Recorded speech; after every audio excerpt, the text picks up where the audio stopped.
As someone who enlisted in the military specifically because of Al-Qaeda's terrorist attack on 9/11 and committing myself and my life to doing what I could to defeat these terrorists, it was shocking and a betrayal to me and every person who was killed on 9/11, their families and my brothers and sisters in uniform. When, as a member of Congress, I learned about President Obama's dual programs that he had begun really to overthrow the regime of Syria, and being willing to, through the CIA's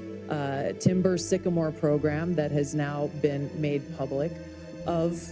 working with and arming and equipping Al-Qaeda in an effort to overthrow that regime, starting yet another regime change war in the Middle East. DoD Train and Equip program, again, begun under President Obama,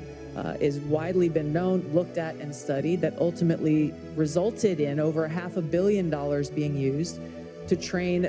who they called moderate rebels, but were actually fighters working with and aligned with Al-Qaeda's affiliate on the ground in Syria, all to move forward with their regime change and not acknowledging what was obvious at the time and what has unfortunately borne true, which was that a regime change war in Syria, much like the regime change wars in Iraq, the toppling of Gaddafi and Mubarak, while these are all dictators, would likely result in the rise of Islamist extremists like Al-Qaeda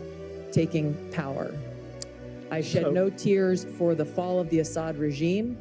but today we have an Islamist extremist who is now in charge of Syria, as I said, who danced on the streets to celebrate the 9/11 attack, who ruled over Idlib with an Islamist extremist governance, and who has already begun to persecute and kill and arrest religious minorities like Christians in Syria. I understand. Why that should be acceptable to anyone is beyond me. What you just said is that Obama effectively funded Al-Qaeda, the same guys that flew planes into the Twin Towers, in order to overthrow Bashar al-Assad in Syria. I want to warn the American people who are watching at home.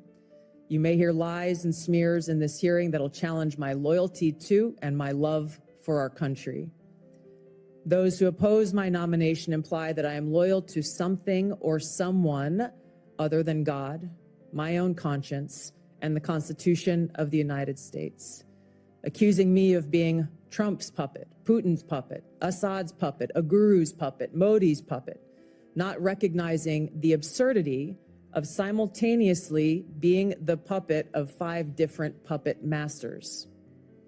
The same tactic was used against President Trump and failed.